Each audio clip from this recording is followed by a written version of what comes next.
Yes, indeed. We got us a special one. I'm excited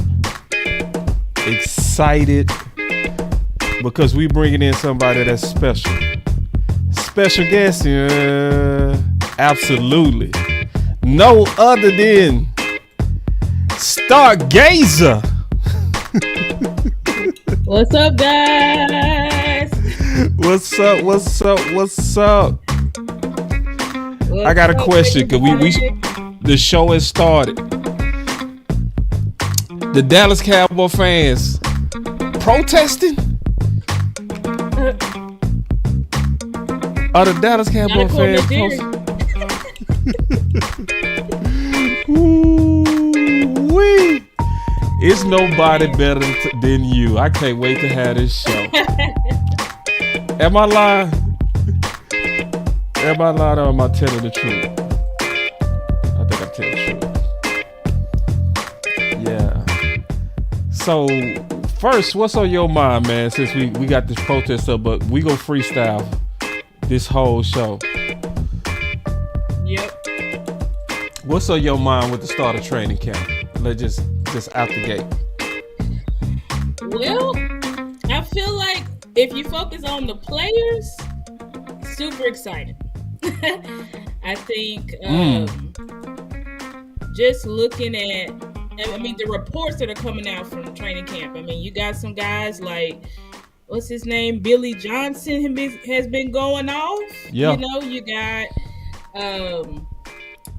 who else? Hearing reports that Tyler Guyton is stonewalling Micah Parsons. So definitely reports like that get you excited.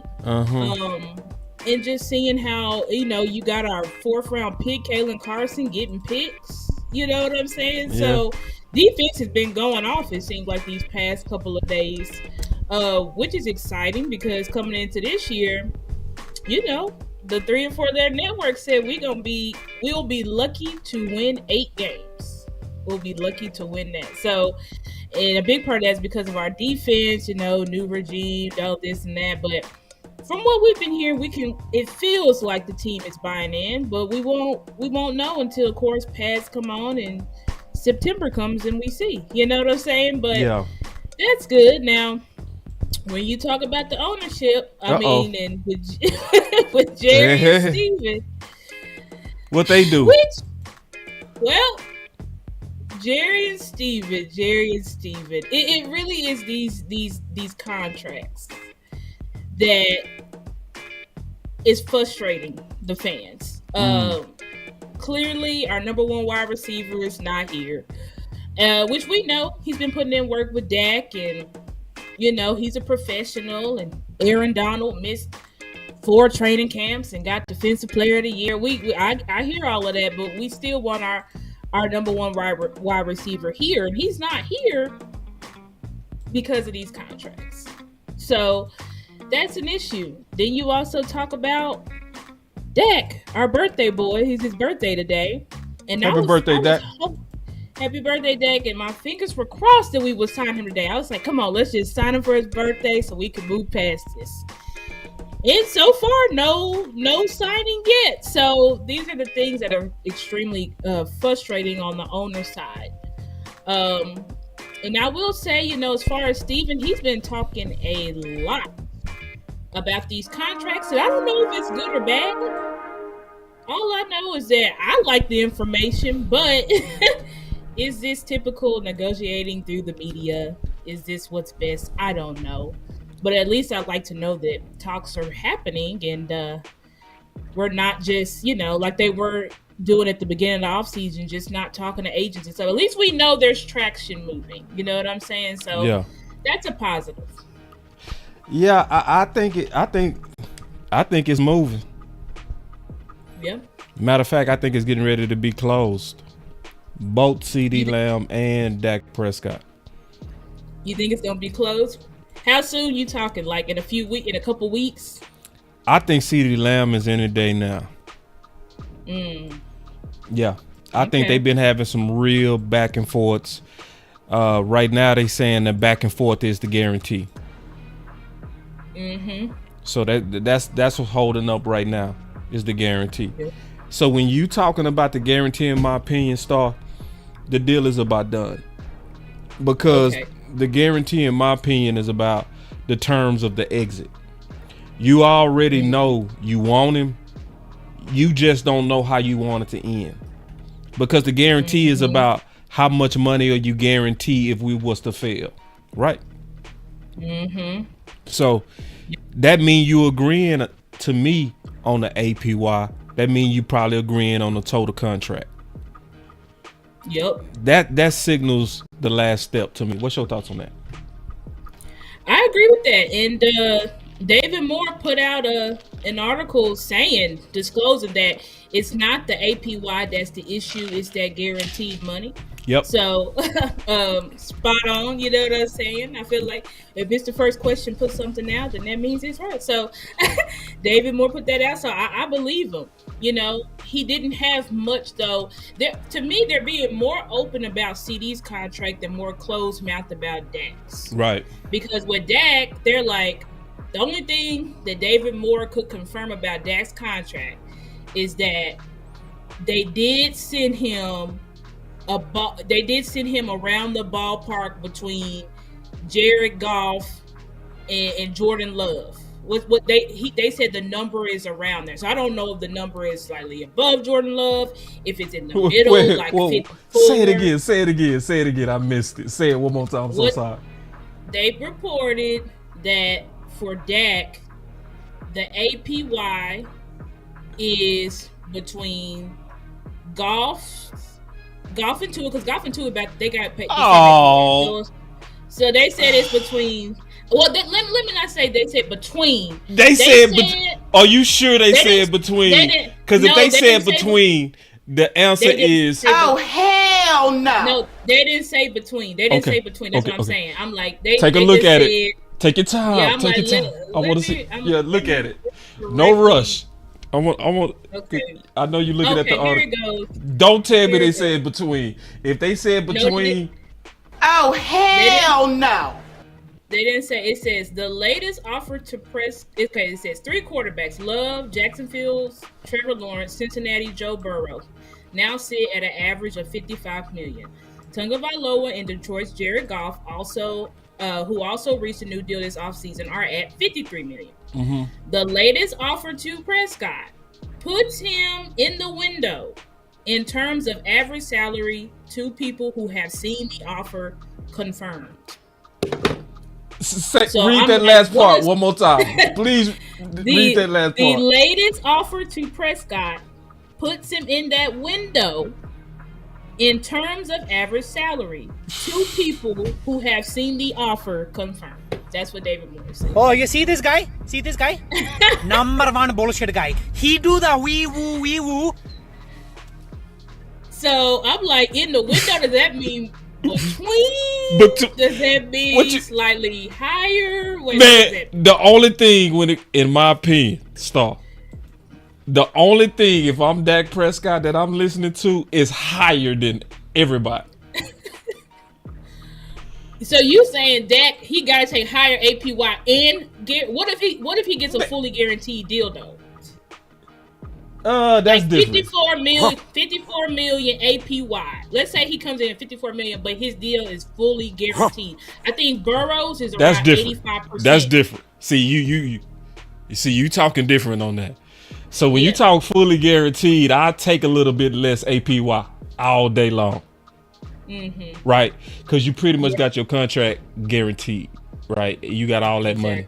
So, but if they haggling over the guarantee over CeeDee Lamb, you know they haggling over the guarantee with Dak. Absolutely. Because I heard Dak wants around a fully guaranteed deal. That's what I heard. But I'm like, I don't know if that's true or not. And they not putting, like Steven, he talking a lot about CeeDee contract. With Dax, he's not saying too much. Like, cause this with David Moore, that little paragraph is all he had about Dax contract. That little old one sentence. That's all they. That's all we know. Yep, that's it. We don't know nothing else about what's going on with Dax contract. So I think they trying to And Jerry said, we'll find the number. We're going to find that number. That's what he said. Man. Okay, Jerry, you playing with me. See, and let me tell you something. This is why right here, in my opinion, it's an environment of protest. Okay. So we go talk about that environmental protest. Are we freestyling, or you want to keep talking about these contracts? We really freestyling. We can freestyle. We can talk about whatever. I don't care. You know, I'm down for real. Because I'm really chilling with you, Star. I ain't got no agenda, so we can stay on these contracts. But we can talk about the protest. We can move on. I mean, the contract. This is what it is. To me, they gonna get done. I don't believe. And now I see people backtracking their statements because there was guys like David Hellman. Talk to me. Who said there was David Hellman. He was saying firmly he's not going to get extended. They're going to let him play it out, and then they'll see what happens at the end of the come 2025 off season. Then that's when they'll likely sign Dak. But now David Hellman says, oh, no, Jerry's going to cave. So if David Hellman is changing his tune, that means that he's like, oh. Because, see, I think people like David Hellman, because there's a lot of people who were on that side of Dak's not going to get signed right now. He would be an idiot. That's another thing. Dak would be an idiot to sign right now because he can just hit the free agency. Yeah. They've been saying Dak would be a fool to sign right now because he can just hit the free agency in 2025 and it's going to be a bidding war and there's no reason at all for him to sign right now. That's what they're saying. But David Hellman has backtracked and said, no, I think it's going to get done. Because he was like, I don't think Jerry's going to walk away from I don't think Jerry's going to walk away from an all-pro quarterback. That's what he said. Exactly. Boss, and we talked about it. It just would never make sense. It doesn't make any logical sense. None at all. Zero. Can you explain that? Because I know me and you on the same page. I want to make sure people listen to us. Like, explain why you said it makes no logical sense. Well, for one, just when you go back and you look at the history of the NFL, and I went through and I looked through and I'm going through major trades and all of this type of stuff because I'm trying to see who are the teams that in their quarterback's prime, coming off MVP. We know Dak should have been MVP. I don't care what anybody says. I say the same. Coming off MVP year, all pro, which he should have been first team, but he was second team because he didn't win the MVP, obviously. Right. So there has been no, and I went through this and I looked at it. There has been no team that has moved away from their franchise quarterback going into their prime who just came off of that type of season. Right. Now, does this mean that teams haven't traded that? Yeah, they've traded the guys who were former All-Pros, former Pro Bowlers, right? They've traded those guys. But these are when these quarterbacks were they're at the end. Yeah. They probably are playing maybe like 3 more years right. at the most. Right. And so then you have the quarterbacks where they were in their prime. You have quarterbacks where teams traded them, like they didn't re-sign them after their rookie contract. Right. An example is Drew Brees, right? Drew Brees got hurt. The Chargers thought he was never going to play again. They were saying he was never going to play again. So they didn't re-sign him because they had Phillip Rivers. So that's not even what I can say you could even compare to this scenario. And with Drew Brees, he was only a one-time Pro Bowler at that point, and it was the year before, right? It wasn't he just came off a Pro Bowl year. Right. So you making a case on kind of precedent in terms of like accolades of quarterback success. Right. Like the president says that you don't walk away from a quarterback like a franchise quarterback who just came off of this amazing year. It's just never been done. Right. Like you won't see that. It's never been done. And then on top of that, you have Dak's contract. So my contract says if I can walk in 2025 and I'm still on the books for $40 million. Right. See, that's the part why I say there's no way they go take a $40 million prove it hit. It's just no way. It would make absolutely 0 sense. So that's so you got your $40 million cap hits next season. And you only get at best a 3rd round comp pick. And that's another thing. That's the final piece. Right.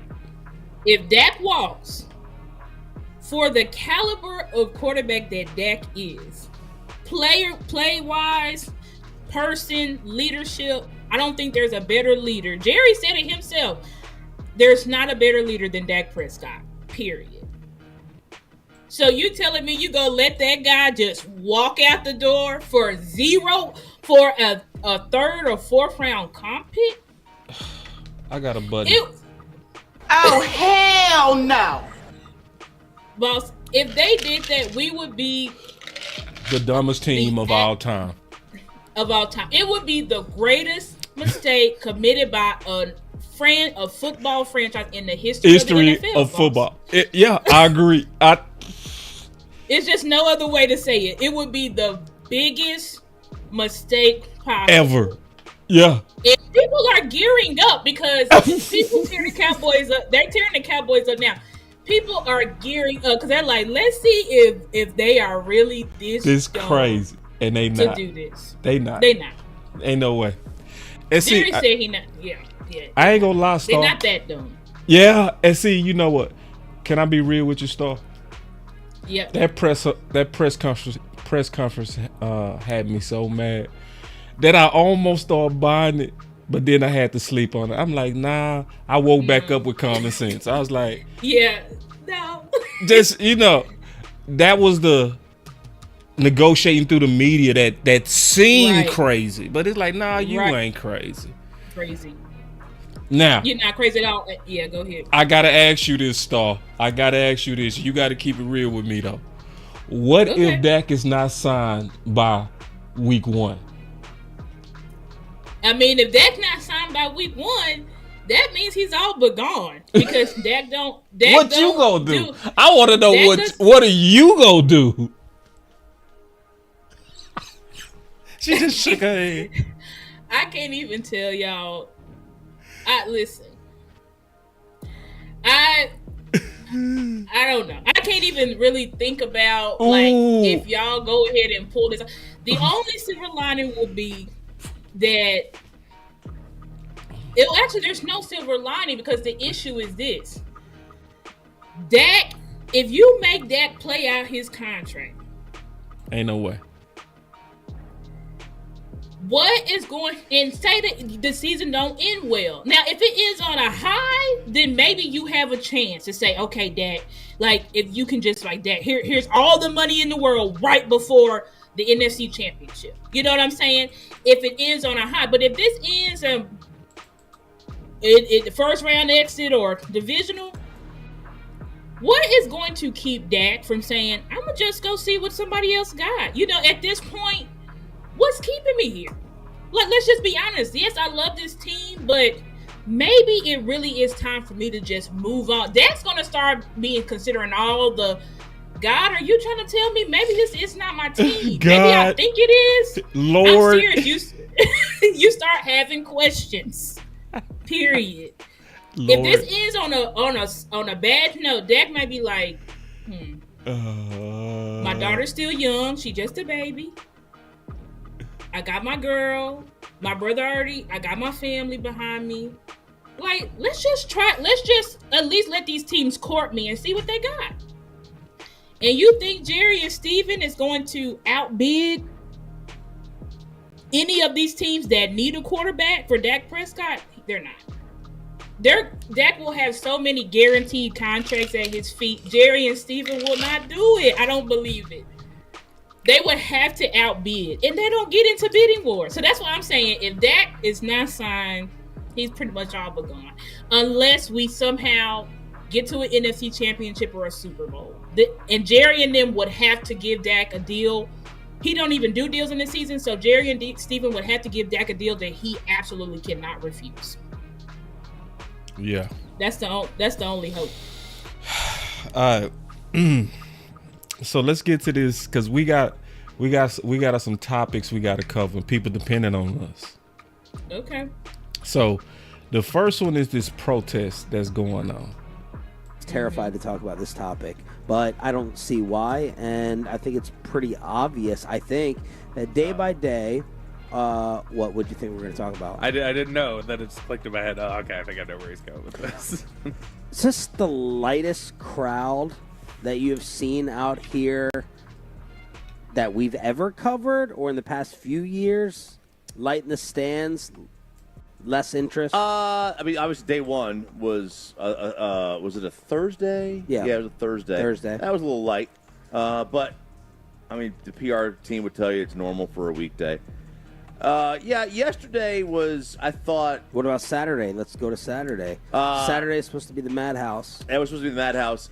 It was, like, driving in, there was, like, the people that were talking about the traffic jam driving in. I was going to say, you didn't see the traffic No, jam. I did not, but I heard about it. We got the VIP hookup. Yes, we did. That was supposed to... Had it before dinner, Yeah. which we'll get into. That was apparently very, very bad. On par. So Saturday, the tipping or the attendance? Which one are you talking about? The traffic. The traffic is very, very bad. Yeah, yesterday seemed a little bit light for a Sunday. It did seem a little bit This light. place just isn't buzzing or jumping. I mean, it's been pretty boring so far. Oh, yeah. Yeah, I mean, it's look, where's the last 2 years we've come out here, who's been the star of training camp? CeeDee Lamb. CeeDee Lamb is not here. You know, there's just kind of a negative uncertainty kind of surrounding the football team in terms of where things are heading for the future. And I think it might be mirrored by that a little bit. I'll say, has it carried over to California? Like, if this was in Frisco, it'd be easy for us to be sitting in the studio and saying, Cowboy fans, like, this isn't a surprise. The offseason ticked people off. This is as frustrating as it has been in 15 years. Jerry was asked about the apathy in the opening presser. Why are you still the GM? He gives his old same standard answer. Look at the turnover rates for other teams who do it a different way. It's the way I'm the most comfortable doing it. But I wondered whether that would carry over to California with the Cowboy fan frustration versus just saying, no, it doesn't matter. Like, this is a once-a-year thing, and we're going to go see our favorite players. It has been lighter in the stands. You know, I wonder. What's your thoughts?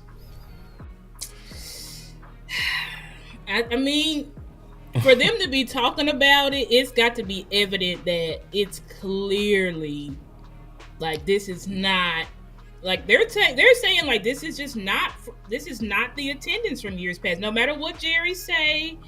Oh, we renewed so many season tickets, and this is the highest it's ever been. It's like, Jerry, you're saying one thing, but we're looking at the stands, and it just doesn't. There's no one here, Jerry. Like, and you know it. You know what I'm saying? And I think, boss, it comes from the fact of, like they said, this is the most frustrated Cowboy fans have been in. We don't know how long. 15, what they say, 15 years? I say the 80s, something. since the 80s, for real. I mean, Cowboys fans are irate. And I think you'd have more attendance. If you had Dak locked up and you had CeeDee locked up, I think people would go out there. You know what I'm saying? See, but if you hit it. Keep going, though. I'm going to let you finish. Yeah, I'm like, if they had Dak signed and CeeDee signed, then I think the fans would show up. But there's people like you guys, the true Cowboy fans. I know they were like, some beat reporters put out there. Maybe Calvin Watkins was like, oh, people talk crap about Jerry, but here they go screaming Jerry's name. And it's like, Calvin Watkins, that was like 10 people max. You know what I'm saying? And those people probably they don't even know who Schoonmaker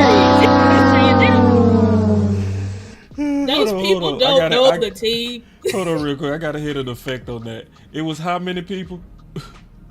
10 people max. Oh,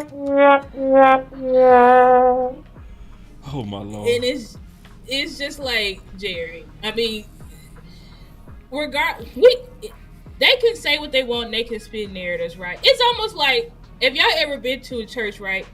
When you go to church, my dad's pastor. So when you go to church and they're like, we want the church to look full. So they tell everybody come up to the front so that in the stream, it's like, oh, yeah, it's full. They don't want people spread out because it looks scarce. So they like, let the people come up, fill these rows, so it look like more people. And it's like, that's exactly what Jerry and them was doing. It's like, yeah, let's just only film these people, only film this line of people, because they're trying to basically portray it like, yeah, everything's fine, guys. But it's like, Jerry, we're not buying it. And there's a lot of people, including myself, that's like, listen, I'm not going to lie and say that I'm not excited to see all of our young players get a chance. I am excited about that. And that is a good thing about this season, because a lot of these players, Jerry spoke about it, boss. Jerry confirmed what you were saying about this is the year of the red shirts. Jerry said, like, these players that are playing this year, he said these are players that should have been playing, but we could not play them because we had all these vets in front of them. Yep. This is why we didn't go out in free agency, because we want these young guys to play. So that is exciting. If you've been wondering, where is this guy been? What does this guy look like? We gonna see him this year. No, we gonna see him this year. We gonna see him this year. But the issue is Cowboys, we cannot get excited. Cowboys, true Cowboys fans. I'm not talking about just the fair weather or just the average fans, but true Cowboys fans, we need to know, and it's not even with CeeDee, because I think everybody's like, CeeDee's going to get signed. It's really this whole Dak question that's really bringing a lot of people down. It's bringing a lot of people down, because it's like, I want to get excited, and Steven is saying it himself. He said, listen, Micah and CeeDee, they're here for the next 3 years, because we can franchise tag them, we can do this, we can do that. But Dak, like our quarterback, you think it's not getting to the Cowboys fan base when we keep seeing Raiders put Dak in Raiders jerseys, Dak in Dolphins jerseys. Well, 2 is signed now, but Dak in Giants jerseys. Stuff like that. Like, it's depressing the fan base. And I think I know what it is too, Star.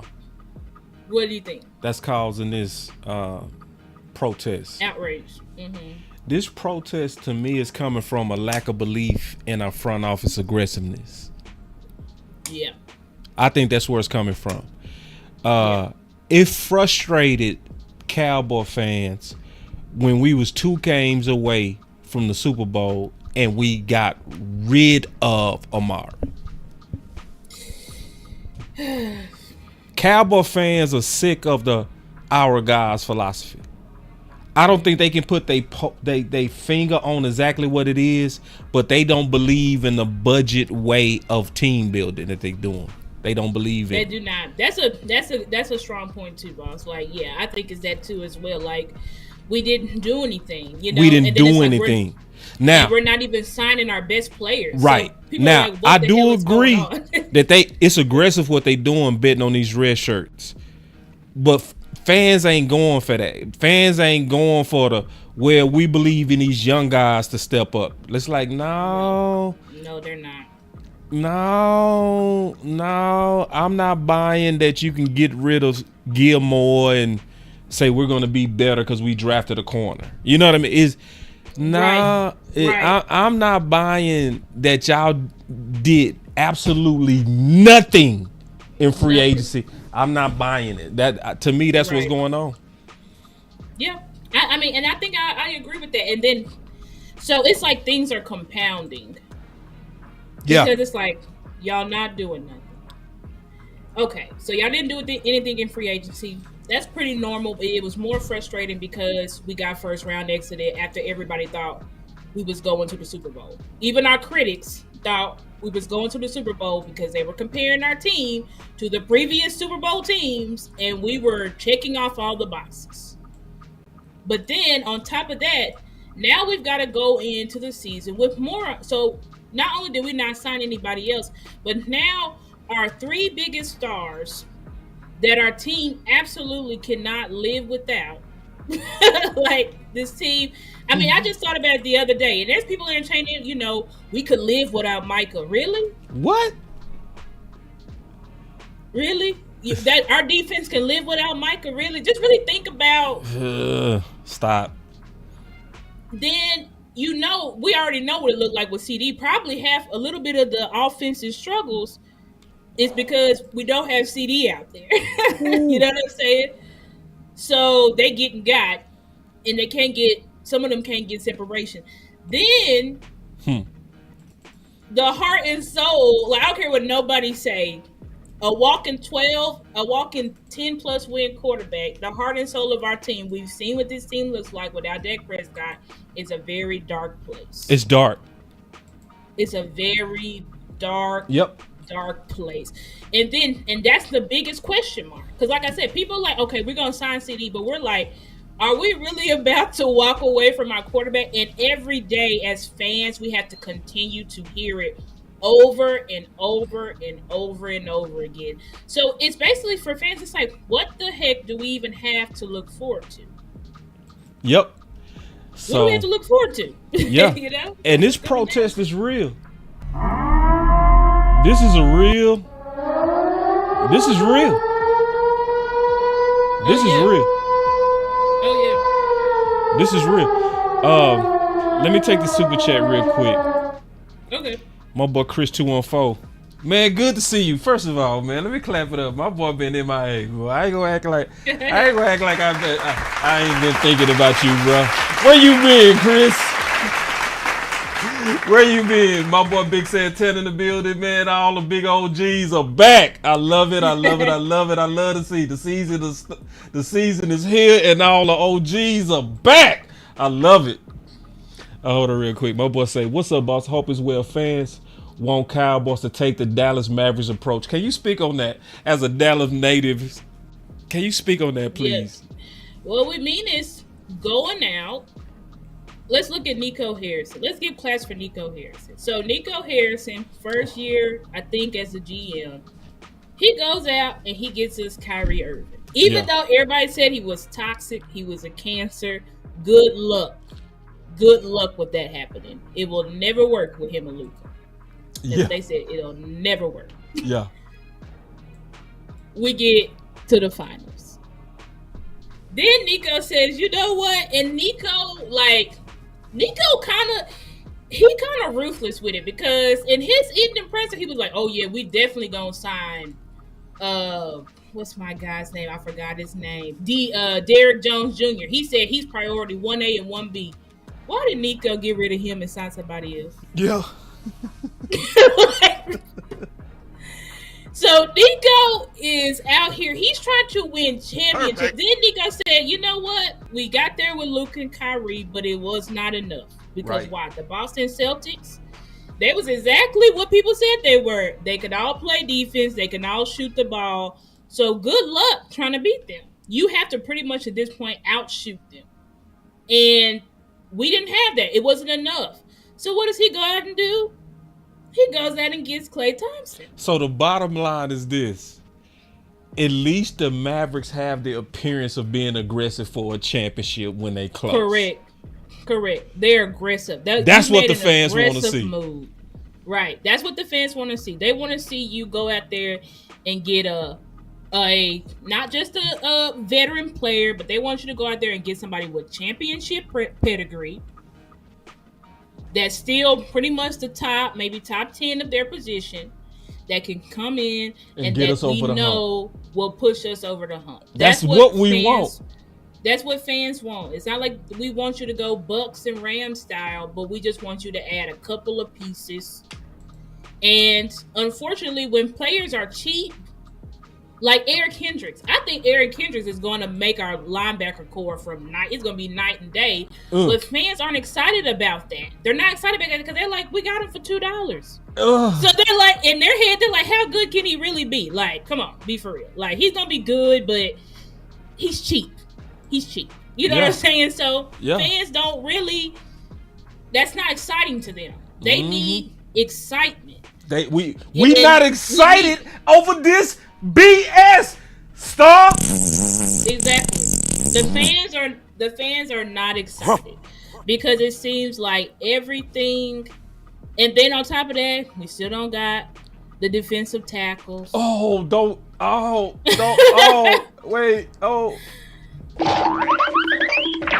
out of here. Yeah. We still don't have a defensive tackle. Well, we have them, but I mean, and the reports are good on Mozzie. From everybody, it's like Mozzie has improved. Mozzie looks a lot better. But still, it's like, we're betting the house on Mozzie and a 7th round draft pick and an undrafted free agent. No one's going to feel comfortable about that. And shout out to Brandon Tuck, because Big and I did a show with him last week, and he's telling us, like, listen, relying on a 7th rounder and an undrafted free agent in the trenches, like, it's likely just not going to work unless that player is just a diamond in the rough. Which there can be players like that where it's like they was undrafted or they were low and then they come out and be Hall of Famers. It can happen. It can happen, but it's just the chances of that is slim to none. Like it's very slim that that's gonna happen. I know people talk about Jay Ratliff and stuff, but go ahead. I'm sorry, I didn't mean to cut you. No, go ahead. Check this out. January 21st. The best part of the Dallas Cowboys 2023 regular season meltdown is that many fans will no longer overhype junk science and believe messages that cause the players to eat the cheese. Home field advantage junk science will mean nothing. Blowout is nothing. Playoffs only. I said that January 21st, and that's been pinned to the top of my Twitter since. Mm-hmm. I said 2024 regular season Dallas Cowboys, not impressed. Yep. You know what I love about our fans? We standing on it. Like, yep. You remember, I know you watched the Matrix. Yep. You remember when I forgot, he used to make a clone of himself by touching people. What was his name? I can't remember his name. But I can't remember, but I know you're talking about. Dr. Smith, what was? Oh, Smith, I think it was. Yeah, Smitty. Smith. So it was a time people used to hate Big Game James. Yeah. It was a time he's so negative. He don't really like the Cowboys. Now he loved the Cowboys. But finally, Dr. Smith or Big Game James, Agent Smith, done passed on to. Yeah, now it's millions of Big Game James. It's millions. Yeah. Mad. Like, bro, I ain't no. And Big has been on this for years. Big has been on playoffs only. Regular season, shut up. He been on that for years. Now we finally caught up. I swear to God. Yep. We finally caught up. We ain't hearing nothing. We ain't hearing home field. We ain't hearing nothing. Nope. And it's like you can kind of tell that it's getting to the front office. This is why I feel like these contracts is gonna be wrapped up pretty soon. Me too. Because I feel like they can feel it. Yeah, they do. They feel it. Steven, how forthcoming Steven is being, and then Jerry for him to do that. For him to do what he did, you know, Dak needs to focus on this year and saying all this crazy stuff. Yeah. And then going to the side and saying, "Y'all know I'm just kidding, right?" Stop. Hey, you know I was just playing, right?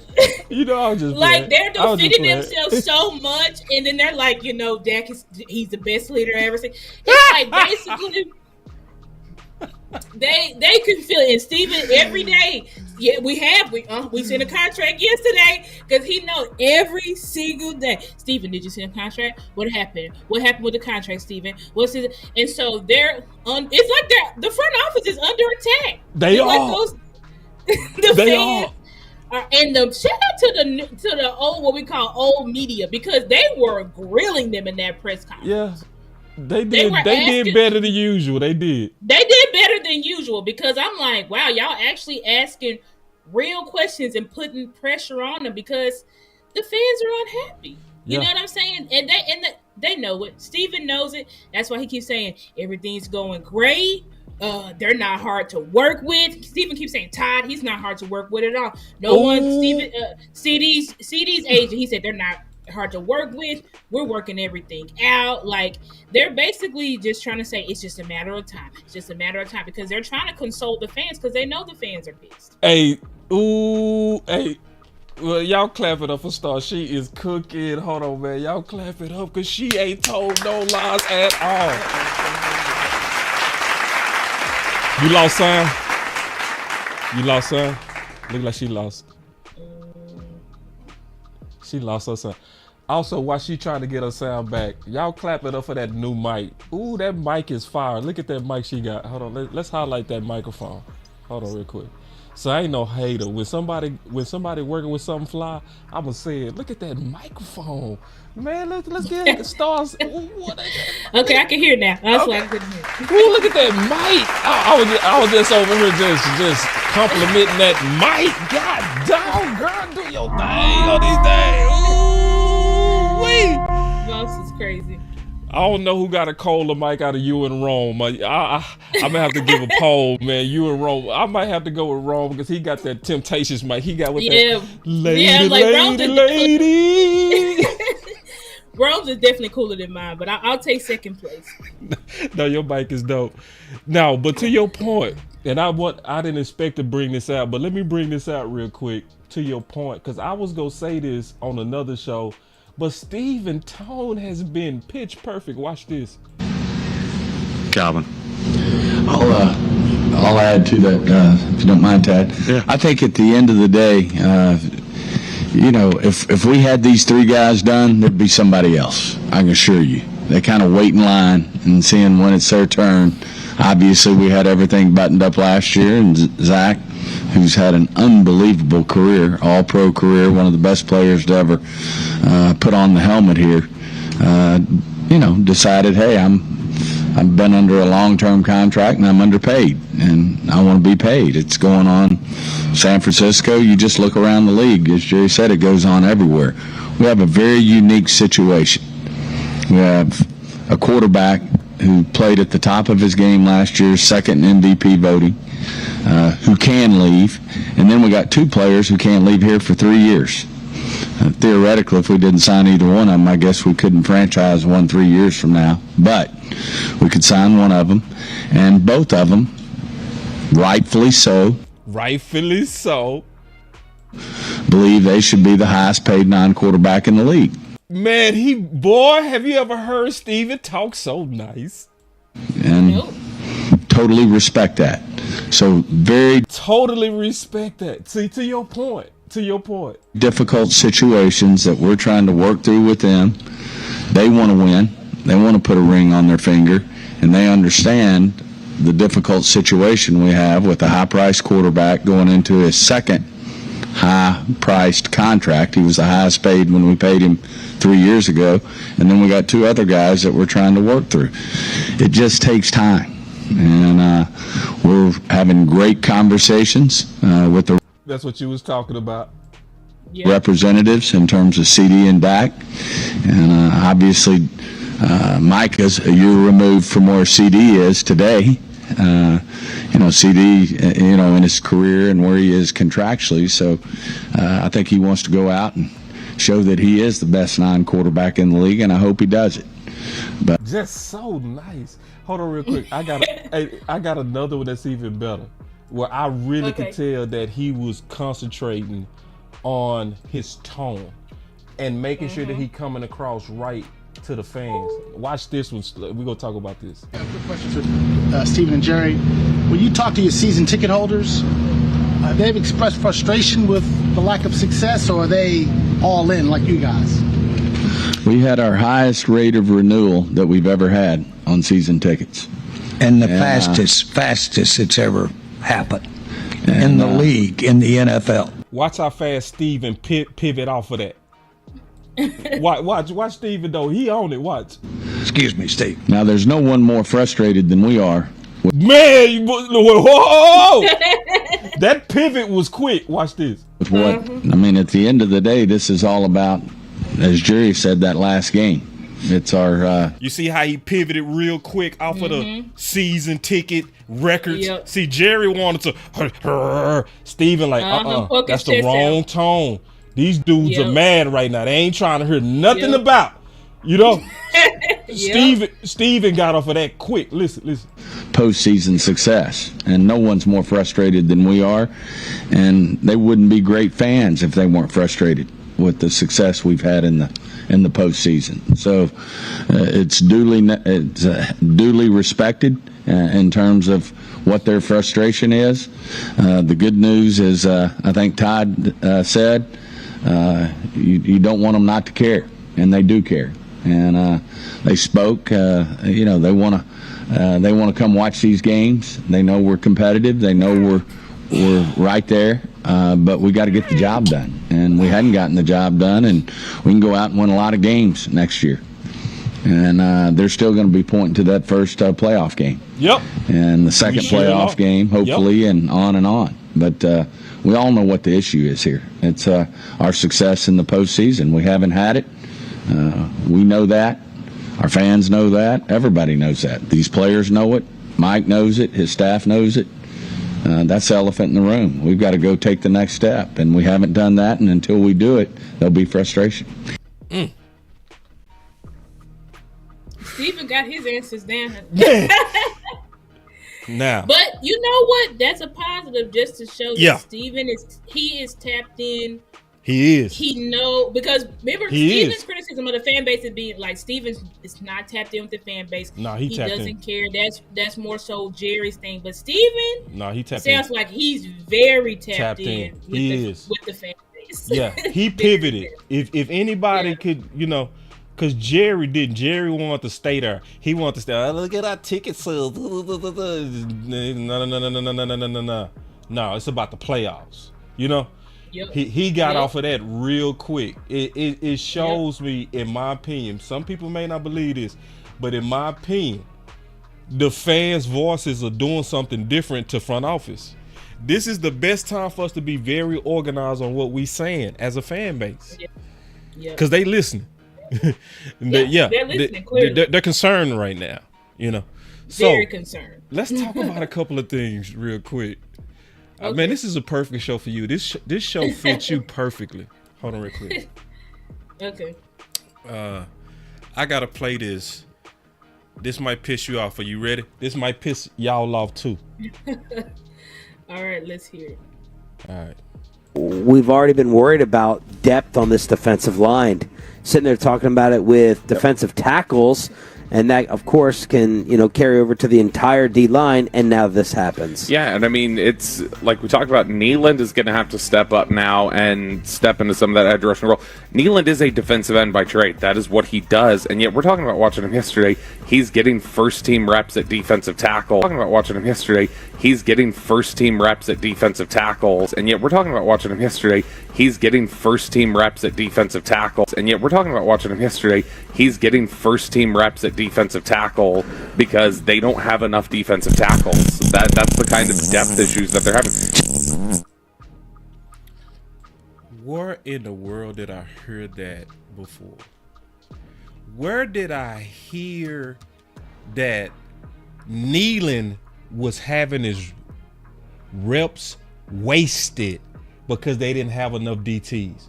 Where did I hear their defensive line right now? That was a little bit of a mess. They had some guys that were Marshawn Nealand, the rookie who plays as an edge, who we think might be the starter at right end, was having to play some 3 technique. They just don't have the numbers. No Mozzie Smith, no DeMarcus Lawrence, no Awuzie, Osadigizua, none of him. That's kind of where we were at with this thing. It was not as pretty, when you got Carl Davis in there, and you're also talking about Justin Rogers. He's getting an opportunity to play, which is a good thing. But the edges didn't look great when it came to just you're like you say, nothing against Duriel Johnson, but Tyrus Wheaton, all those guys. Tyrus Wheaton, those guys were getting reps. That reminded me very much of a team that when you get to training camp and all of a sudden we used to have injuries where there would be 2 or 3 guys banged up at a certain position. When you get to training camp and all of a sudden we used to have injuries where there would be 2 or 3 guys banged up at a certain position. That reminded me very much of a team that when you get to training camp and all of a sudden we used to have injuries where there would be 2 or 3 guys banged up at a certain position. Sure. And now you're playing guys and you're just knowing there's no way in hell we could play a game with these guys and be defensive end fine. by trade. That is what he does. And yet we're talking about watching him yesterday. He's getting first team reps at defensive tackle because they don't have enough defensive tackles. That's the kind of depth issues that they're having. How?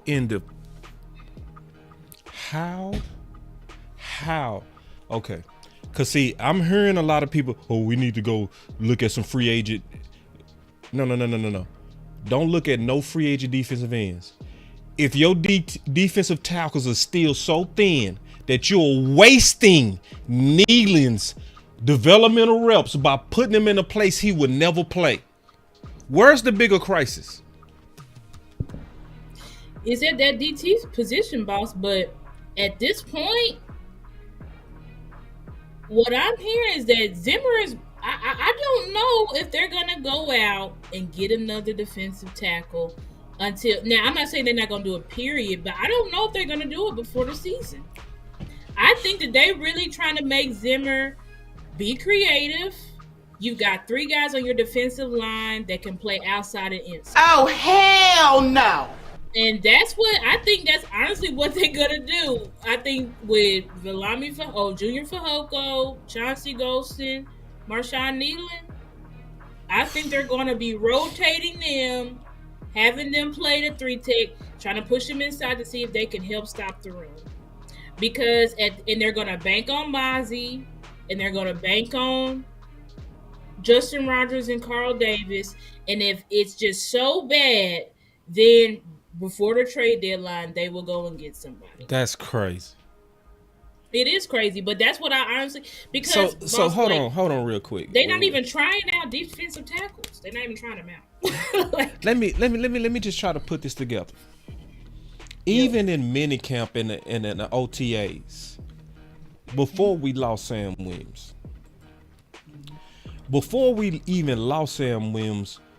it wasn't enough DTs. Then you lose Sam Williams. What is Nealon going to do now? If it's not enough DTs to where you're wasting his developmental reps, how much more is he going to be wasted now that you got a pivotal injured player and they still are not going to go add to defensive tackle? Who has more depth? Defensive end right now or defensive tackle? Not do we like the depth? Who has more depth? The ends clearly. The have ends. More Yep. The This ends is have crazy. More depth. We only have. I counted. I was like, we only have 5 defensive tackles. You got Mozzie, Carl Davis, Justin Rogers, Denzel Daxon. Also 4, because who else? Is there another? Oh, Osa. Yeah, so there's 5. That's all we got. And How many true one-techs do we have? True one-techs? True. Probably none. Yeah, I can make the because argument that we might not even have one. Now, Well, we go try to Justin Rogers force is the truth. Mozzie to be one, but can we depend on that? No. I would say Justin Rogers is a true one-tech. But the rest of them, they're not. I would say they can play 3-tech and 1-tech. I don't see them as a true 1-tech. Justin Rogers is though. But everybody else, maybe Carl Davis. Yeah. But everybody else, I don't know. And with Mozzie, it's like everything is really banking on him. Everything. So, and Mozzie said he looks big to me in pictures. He's gotten his weight up. He's about 3. He said he wants to be 310, between 310 and 315. Apparently, he's 310 right now. So, I don't know. This feel like Gallup. This feel like Gallup. You remember? You see. I know why you start laughing. I know what you mean. Yeah, this feel like Gallup, where Gallup was limping around, and they was he's gonna be ready. You guys calm down. Calm down. He's gonna be ready. We never needed Amari. Look, we have Gallup. This is Gallup. This is Gallup part 2. And only listen, pushback I have in that, boss. and I'm Go cool ahead, with go pushback. ahead. Let me say this real quick before you punch him on the nose. Real quick. Okay. This should be a case study on how to waste talented defensive linemen. This should be a case study. If you want to know how do you ruin quality prospects, just watch what the Cowboys are doing with Mazi and Nealon. I'm not going to be that guy that's going to be over here. Oh, it's going to all work out. It's going to all be fine. It's going to be... No. Use your common sense. Where should Nealon be getting all his reps right now getting ready for the season? He should be an edge. He should be at the edge. So, but what we do know from paying attention to Voch's show with Bryan Broaddus and then paying attention to what we just heard, that Nealon has still yet been out of position because they still don't have enough. This is a case study on how to ruin good players. You can whoop me now. I got my chin wide open. You can punch me. Go for it. I will say this. The only difference between Mazi and Gallup started off on, I think he started off on the pup like Trey is right now. Mazi has been ready to go since the first day of training camp. And according to the reports, Mazi looks a lot better. He looks a lot quicker off the line. He looks like he's more confident. He looks like hell no! He's getting direct coaching from Greg Ellis. Oh, you see this guy? Number one bullshit guy. He do the wee woo. I'm going to tell you why I hit that button. Anybody that's writing that Mazi looks good without the pads, You can't handle the truth. I can't grade a one tech without the pads. That's true. Now I can grade receiver, cornerback, tight end, covering. Yeah, I can grade that because they still moving fast, and their game is agility, speed, stops and starts. The trenches, he looks better. Okay, I got something for you. Oh, you see this guy? Not you, Star. Not you, Star. Number one bullshit guy. He do the wee woo. I ain't interested in nobody that's trying to tell me what Mazi look like before these pads come on tomorrow. Yep. And I agree with that. And to be fair, yeah, you got guys like Patrick Nosey, who I respect highly, and he's just been talking about Mazi's get off because that was Mazi's biggest thing was last year that many people were like, his get off is terrible. And that's true. Patrick Nosey is showing that his get off is better and it is quicker. And he's firing off the ball better. So that's about the most of the evaluation. Now, I don't think anybody is saying like, I think people are pressing in and saying he's got to get the pass on. That's for Tyler Guyton too. You know, they hyping up Tyler Guyton, but they're like, hey, but no pads have come on. So we just saying what we see right now. But we know when these pads come on and these defensive linemen can go full force at these offensive linemen, it could be Tyler Guyton could be on the ground. We don't know. You know what I'm saying? Right. But what we looking at now, it's looking not bad. Yeah. So we're going to get the true test because, like you said, they put these pads on tomorrow. Yeah. That's what I want to see. Yeah, exactly. They're gonna put those pads on tomorrow. And that's how we're really gonna get the real evaluation of the defensive line and the offensive line. And I really want to talk to people to see what are these packages because boss, they just haven't been looking for DTs, and I can't for the life of me understand why. Like, why aren't y'all looking for DTs? Y'all looking at defensive ends. Y'all brought in more wide receivers. I'm like, what the hell do we need more wide receivers for? They bringing in more wide receivers, more cornerbacks. But you go waste Nealon. But they're not looking at DTs at all. It's like things like that. And you wasted Nealon. You need D2 so bad that you got to put Nealon in empty practices.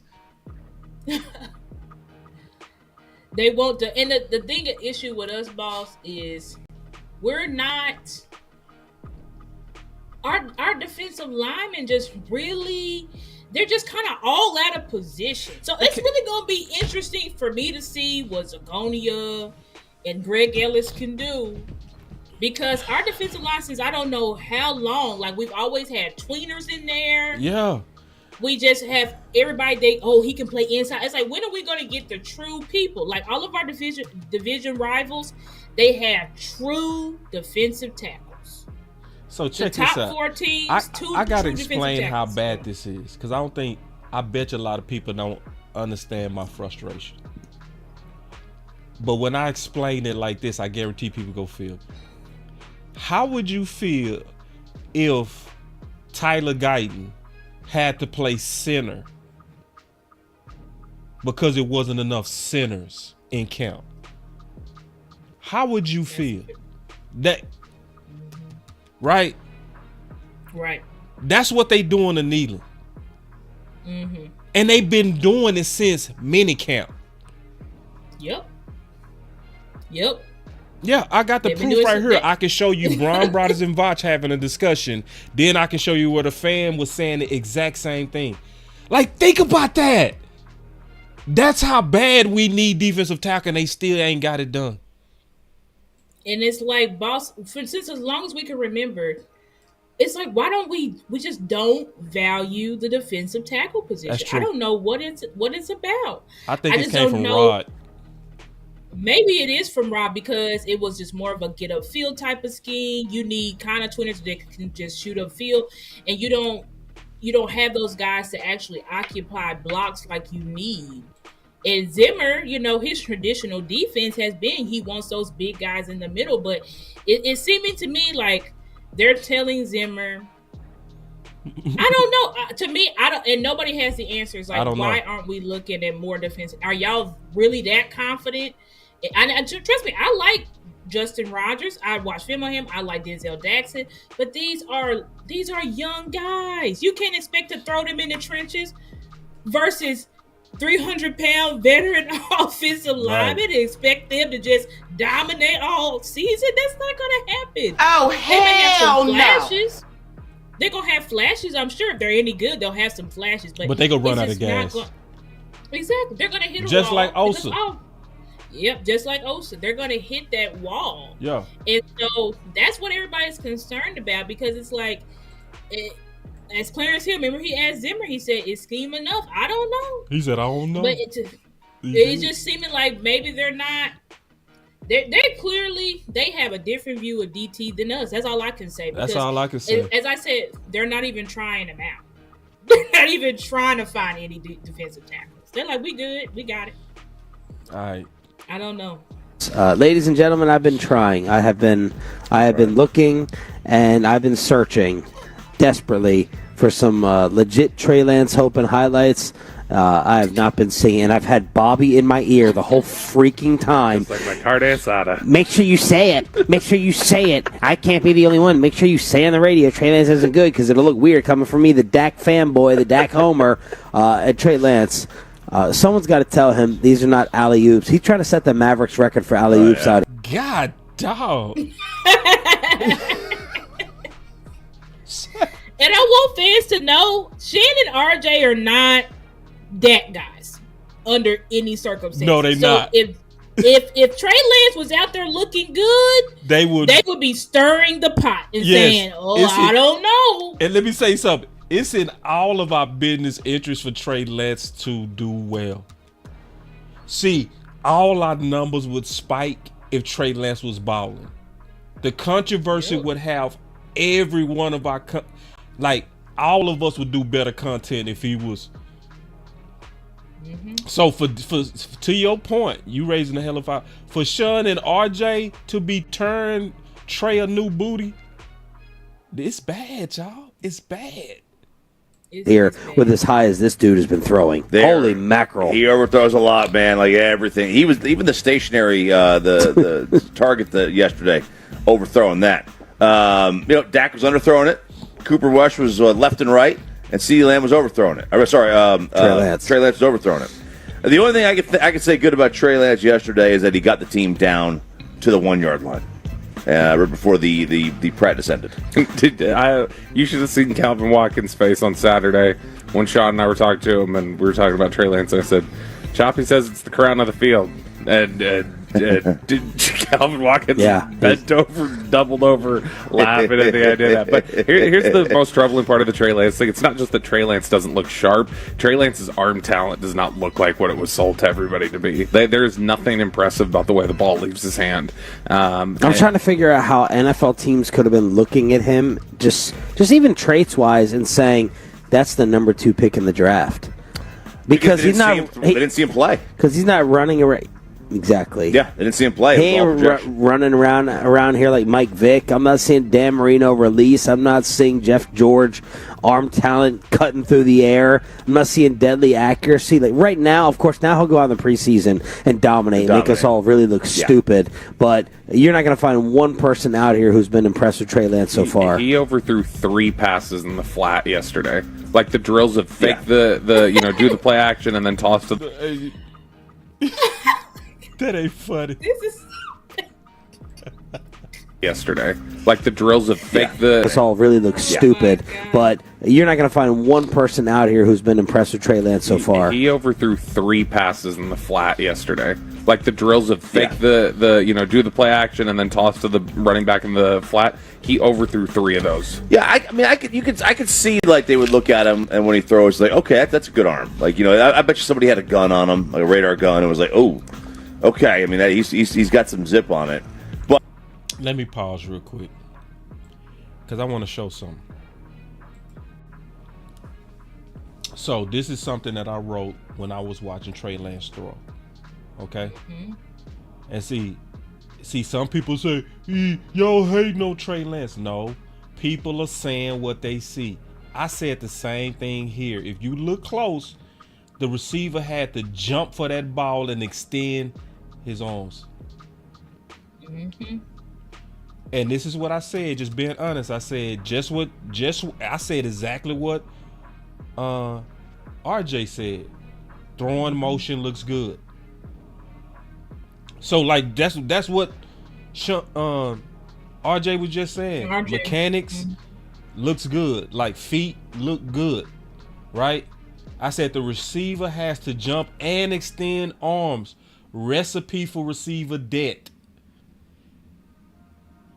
I said it should have been he. He throws 2 seconds after the coach says now. Bad anticipation on just one route. So when they started and they saying he out there throwing alley-oops, and I'm like, and I was saying the same thing on this start. I'm like, it's no pressure. It's nobody in front of you. It's nobody staring down finna hit you in your chin. It's no pressure. It's a wide open field. That receiver should not have to jump and extend. What's your thoughts?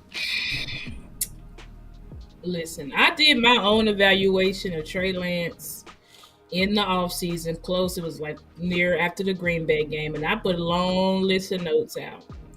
And I said, listen, Trey Lance, the same thing that he was struggling with last offseason, it looks like he's struggling with that same thing. And he doesn't really have any touch, pause, on his balls. He has no touch at all. Right. You know how that's real.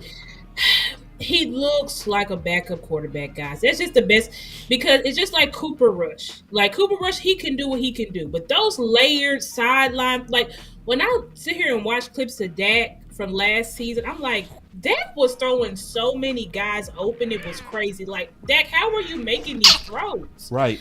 I have no idea. And it's like Trey Lance, just simple. I mean, y'all heard what Bobby said. Yep. Just simple flat routes. Yeah, flares. He is struggling on the flare routes. He is struggling. Which is basically dumping it off to the running back. Right. It's just dumping it off. He's doing where they do the scramble out, and it's just like, hey, just hit the guy right here. You can see the guys. They're reaching out like, you can see guys that are just like, if he's not overthrown it, he's undercut. And you can see the receiver's body language, because these guys, they're missing balls because Trey Lance is so inaccurate, and you can see them get deflated. You can see it on the clip. John McClellan, and they're like, because they're like, I cannot prove myself if I don't have somebody that can throw me the ball and show what I can do. We only have so many reps before they say, all right, next. And so and I'm not taking a crap on Trey Lance. I just think that Trey Lance needs a lot more time. But at this time, at this point, guys, he ain't got it. He's been in the league since 2021, guys. Yep. That's what I say. He's not a rookie. He's been in the league since 2021. He struggles with anticipation, and I think he struggles with anticipation, boss, because I don't think he trusts his arm. And when you see how he's throwing it, it makes sense why he doesn't trust his arm. And it's just, to me, my evaluation of Trey Lance is that I think he can maybe one day work himself up to be like a Geno Smith, which means I think one day he could probably, because he is still young, I think one day he could probably work himself up to be a good bridge quarterback like the Geno Smiths, the Ryan Tannehills. But I don't see with him, and I don't see why any team would say, we want you to be the franchise, when there's just every year there's a draft, guys. So it's like, why would I choose you when I can go get a 21-year-old that I can develop from scratch? It's just, I just don't know what to do with Trey Lance. And it would behoove us for him to be better, because everybody says you know what you have in Cooper Rush, but you're just not seeing anything special. You know, they say he's super athletic, but on film, I don't see this super athletic guy. I see a guy that can run, but I don't see a guy that's like, oh, wow, like his athletic ability is not even on par with Jalen Hurts' athletic ability. So, and then if you can't throw that well, like, what do you have? Then you don't have the anticipation. I just don't. This is probably likely why the 49ers said we can't do it. And he's still holding that ball way too long. It's like those things that he's doing, it's like in real game time, that's a sack. That's a sack, or it's likely an interception. And you know what it's going to come down to? The OC said it yesterday. He going to have to be a gamer.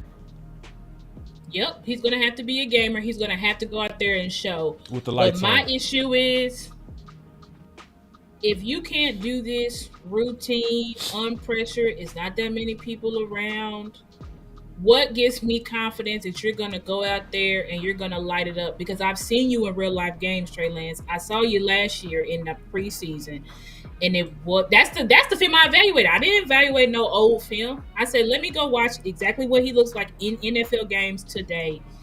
And this was last offseason, and he did not look good. I see y'all super chats. I'm finna take y'all super chats. We almost finished. Yeah, and so we'll just see what he does. You know, we would hope that he looks better, because if he looks, but boss, they're saying he's still 13. They still got Trey Lance working on the other field. They're like, he's not ready. I just don't know what to say. I don't know. I don't know, and I don't think anybody. He got to be a gamer at this point. He got to. Yeah. He gonna have to go out there and you got to be something totally out. Different in preseason than you are at practice. And then then everybody will shut up. But right now, it's just not. It's not really looking good. It's not. And he done had it laid up for him. He was able to digest this offense slow. He's not a rookie. He been in the league way more than enough. He done went through training camps. None of this stuff is new. So at this point, it's like, nah, every one of us should expect more from what we seen. Yeah, it's just routine stuff. Just routine stuff. And it's like the clips that y'all see of Trey Lance, if he's completing the pass, it's all just super short. And a lot of it is just in the numbers. You know what I'm saying? Like, so if you're looking for any of that dynamic ability that you need your quarterback to be in those big games. It ain't it. Not right now. Just not right now. Not right now. Maybe sometime in the future, but just not right now. I got to get to one that's real important. Okay. We got it, and then we go get out of here. And once I take these super chats. Okay. Number one, and this is the only one I don't really agree with. Center. He says this is a Brock Hoffman, Cooper Beebe. I don't think this is a battle. I think Brock Hoffman's got that job. Now, I do think left tackle is a battle. I think people are assuming that's going to be Guyton's job. I don't think you can. I think, Adoga was out there with the first team yesterday. He's been out there all summer. I think that's a legitimate battle where they're going to have some questions and try and discern how they want to stack the depth chart. When Cooper Beebe was snapping during 7-on-7, he was as accurate as Trey Lance. Bad. It was not good yesterday. It was consistently, it was shaky. And then there were times where it was bad. Just completely at their ankles or way up. It was not on target. And so, still going through some.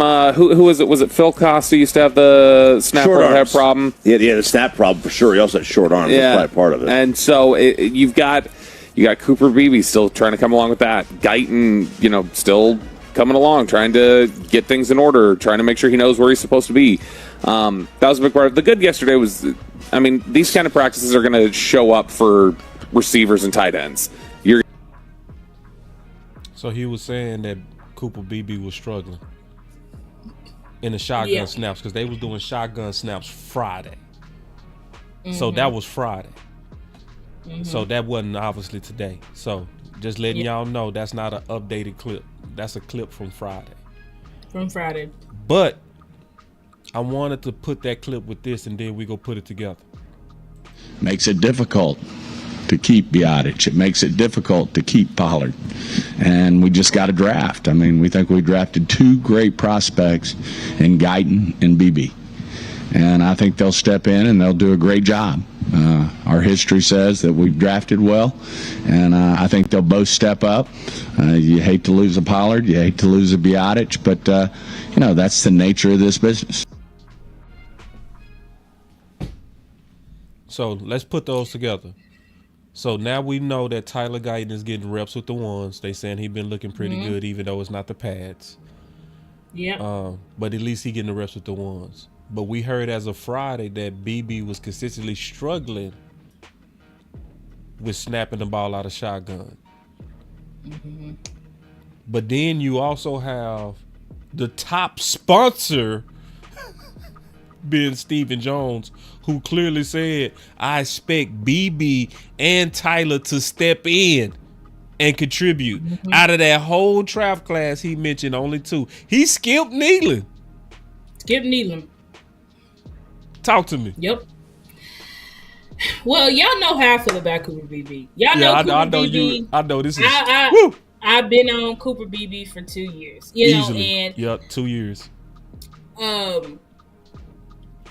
What I was feeling like, I had tweeted this out, I think it was probably like Saturday or Sunday. See, I was feeling like politics was being played because I was like, is this another case of Joe, how Joe Philbin, he didn't want Tyler Smith, he didn't want to play him.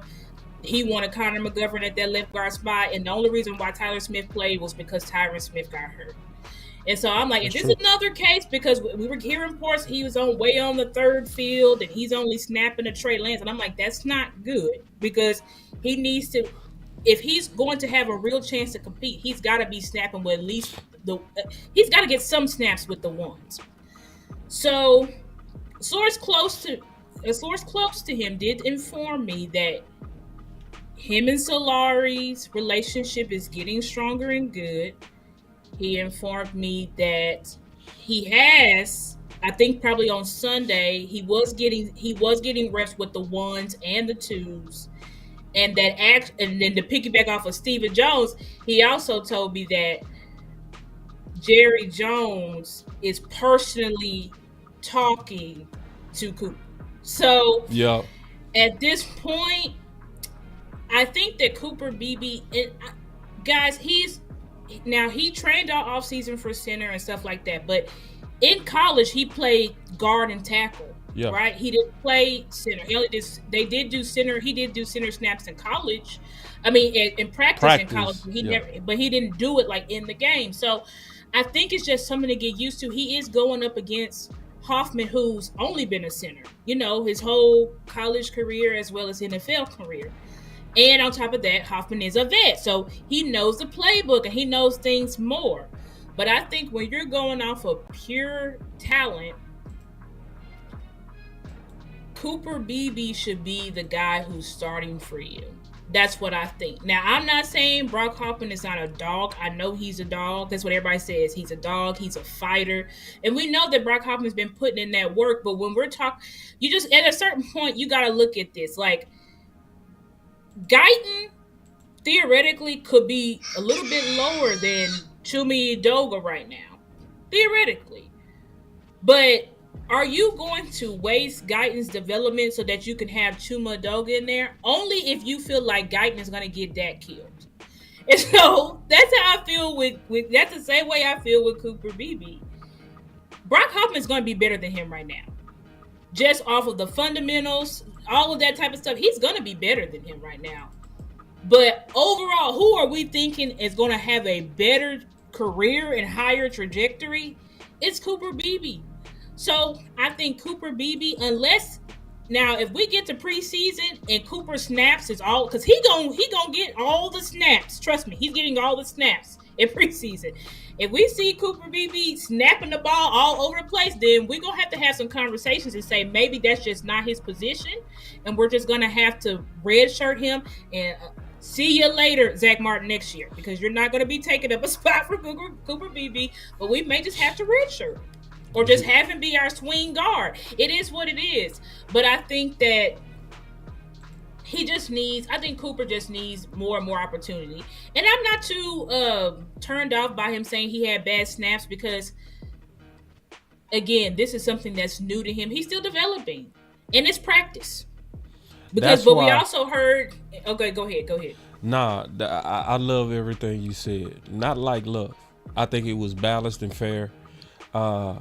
With no favoritism. We both know his dad. We done interviewed his dad. We could sit up here and suck up to BB. But the right thing to do is to let him develop. And you're right. And you're very balanced that everybody needs to slow down a little bit. He is center is new to him. Yep, it's new. Yeah. So I know it's a lot of people like, throw him out there. No. You stay over there with the 2s and 3s until you get that snapping down. Okay? Yep. We need you to execute that right every time. Every time. And if you can't do that, Hoffman is going to be the starter. Yeah, and it just is what it is. And it's like, and red shirt and be ready to play that guard. Because they are cross-training him to play guard as well. Right. His dad He's being cross-trained. Yeah. Exactly. So I think, BB, if he doesn't get the starting center job, they will have him be our swing guard. So if any of the guards go down, he's just going to jump right in. I do believe that. But for anybody worried about politics, Steven just told everybody, I expect Tyler and BB to step up. Right. I don't think it's going to be no politics from hearing from the source, and then also hearing Jerry and Steven clearly love these young men. So they the only way they're not going to be on the field is if you're god awful and you're a liability. Right. That's the only way. Guyton and be right. So if Guyton they got to mess it up. They got to mess up. Right. Y'all are liabilities. Yep. That's the only way they're not going to be on the field. Yeah. Steven skip kneeling. Let me play this one more time before I take the super chat. Just one more. Makes it difficult to keep Biotic. It makes it difficult to keep Pollard. And we just got a draft. I mean, we think we drafted 2 great prospects in Guyton and BB. Dang, wait, what happened to the other guys? Guyton and BB. We drafted 2 great prospects. He called them boys 2 great prospects. Great prospects. Man, listen, when the boss say, that I ain't worried about this at all. It's gonna work out. And Guyton and BB. And I think they'll step in and they'll do a great job. Our history says that we've drafted well. Shit, I ain't worried about that. I ain't worried about that. It'll be fine. Yeah. There it is.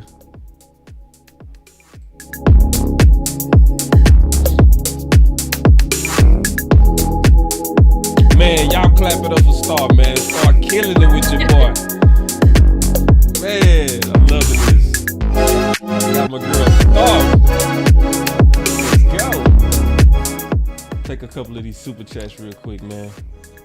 Y'all give me 1 second, man. Y'all really appreciate y'all showing the love, and I also want to say this, man. I appreciate all y'all that been like bosses back and all that kind of stuff. Y'all give your boy a second win. I really mean that. This ain't easy, is it, so? This is hard work. No. Very hard work. Very hard work. It's hard work. So, yeah. A lot of time. A lot of time. So it does mean a lot for y'all to show appreciation. It does. Hold on real quick. So one of the super chat star, he said, "Boss, can Dak make the calls without center help?" Yeah. He could. Do I want him to? No. I want as much off his plate, but yeah, he could. It's certain times that they asked him to do that. Then we got us another super chat. He said, "Boss Cowboy and the media and new media." He said, "I love what you guys are doing, putting out the information for the fans. Keep up the great work, fam." Man, yeah, man, absolutely, man. And I'm glad to do this with Star. This is a perfect show for Star. Perfect. It fit how me and her actually talk. Like, It's many times, especially lately, I'll be talking to Star. I say, "Star, you know, we just wasted 2 shows." Like, yep, no lie, it's true. Like, for real, we'll have a talk. I feel like, hey man, we should have put that on wax. But anyway, my boy Zombie said, "I don't even think we have enough DT bodies for preseason." Yeah, and I just proved that. He said, "Front office going to change their tone if one of our drafted D linemen, Lord forbid, gets injured." Well, it just happened. It just happened. Yeah. And then it's the last one. He said, "Till the death of me get right, no Super Bowl are good. Till the defense get right." Yeah. Yeah, it's like why they playing with it. I don't get why they playing with it. So I don't get it either. So Star, let's go ahead and give my final words. I'm gonna start taking calls again on Wednesday and Thursday. So I'm not talking no calls today. I'm still trying to get in rhythm. I'm kind of still halfway in vacation, y'all. Yeah. He's got to ease himself in, guys. Hey, this is my preseason, man. I ain't ready to just. This is my preseason. Ease my way in. I'm like that. Give me the headset right now. Exactly. Yeah, because we finna ramp up and start doing a whole lot more. But what's your final thoughts on the whole show, man? We can go anywhere because we talked about obviously the environment of protest. We obviously talked about Trey Lance. We talked about DT. Just put it all together however you want to. Yeah. Well, I would say, to wrap it up, I will say that Cowboys fans, our frustration is 100% justified. Because the front office, they didn't go out there. We just didn't feel like there was enough of a response. We did not feel like there was enough of a response from the front office based off of what we saw versus Green Bay. Yeah. I do think, though, y'all know I must have to put a little bit of positivity in there. I do think that there is something to look. Now, this is totally based off of, I think CeeDee and Dak will be signed, right? CeeDee and Dak, I think they're going to get signed. And I do think we have some positives going in just because, we just have all of these young players that we never would have seen. We just never would have seen these guys in previous regimes. And we do draft these guys to see them. You don't draft players. I feel like so many players we have just let go by the wayside, and they leave our team and then they go into a Super Bowl or they go into a championship or whatever. And it's like, I'm tired of that. I want to see our young players play. So that's what we can look forward to, is seeing those young guys play. But also, Cowboys fans, I'm not saying be blind fans. Man, hold on. That Wi-Fi monster just took over. Like, hold on real quick, Star. That Wi-Fi monster got you. Speak up. Oh my God. Hold on real quick. Y'all give me 1 second. The Wi-Fi monster was acting crazy. Let's see if you. Oh no. All right, go. You might need to rewind the last 30 seconds. Okay, let me rewind it. Okay, so Cowboys fans, what I'm saying, we're justified in our feelings, but one thing I will say, man, the devil don't want her to say it. Whatever she trying to say, it must not be for us to hear it. Because every time she get to that part, and the Wi-Fi monster wasn't doing this all day. How is it gonna do this at the conclusion? It don't. Literally it don't at want the me conclusion. To tell We gonna get through this one more time. The last 30 seconds. We gonna get this out. Okay, so Cowboys fan base. Let me see if I can sum it up faster. Just keep our head. Oh Lord, this is crazy. Listen, this hasn't happened the entire time. Look at this. You to play. Fans, keep your head up. It's all right. We're gonna be all right. That's man, that was crazy. Wow. That's my summary. Keep your head up. Keep your head up, Tupac. All right, Tupac. Well, this will be my final thoughts on this show. Obviously, thank you, Star. I really enjoyed rocking with you. Please tell everybody first where they can find you. Well, in case you're having Wi-Fi issues, you can find her at Stargazer Sports on all platforms. Okay, so you make sure that you go like and subscribe to Star. I heavily endorse Star, mostly because I love the way that she moves independently. That's the main thing that I love about Star, is she speak her mind. Like, I've been noticing that she doesn't hold her tongue. Bringing real back. He be speaking his mind. That boy with the shit. She speaks her mind. She's somebody that you might not agree. She might not agree with you, but you gonna know exactly what she is thinking. I think she's very loyal. I think she says the hard things that a lot of people don't want to say. I've seen her say things that a lot of people didn't even want to have any kind of courage to say. Like, last year would have been a good time to trade Zach Martin. She was one of the only few saying that when everybody else was going crazy. And it's like, even if you disagree, at least be open to her thought. You know? So I'm very excited, you know, that I got a chance to do content with her. Also, before I get my final words, before y'all get out of here, make sure y'all do something. Hit that like. Also share this content. I know we one of the best. It's absolutely the truth. We are one of the best. I won't say we are the best, because I think that's relative. I think that's relative to your taste, your style, the type of content you want. If you want the type of content to where we are really dedicated to trying to solve problems, this is a good channel for you. If you want ultra positive, everything is always rainbows and sunshines, this is not the channel for you. We are going to go right at problems on this channel. So I'm saying that to say this: yes, we are mad, but to be mad and not concentrate your energy on ways to fix us is wasted opportunity, as well as wasted anger. We know what we need. We are few issues away. The Dallas Cowboys are still a good organization. This is still a good team. 12-5, 3 years in a row is still epic success.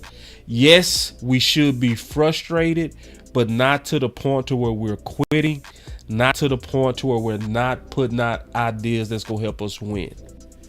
So I would say, even though we are in an environment to protest, let's put our energies in the smartest places at problem solving. Boss Cowboy Sports. Boss Cowboy Sports, where your voice matters. Appreciate it, Star. Loved it. Love, moving too bossy, we don't tread softly, but not flossy, the streets that taught me, moving too bossy, we don't tread softly, but not flossy, the streets that taught me, I'm just trying to get my nigga paid. We came from Section 8, and I knew I was at since the 2nd grade. Man, I swear my time is coming, cause I'm never late. Came from broken homes and broken dreams to getting paid. Love, dollar bill, listen close, this is not a drill.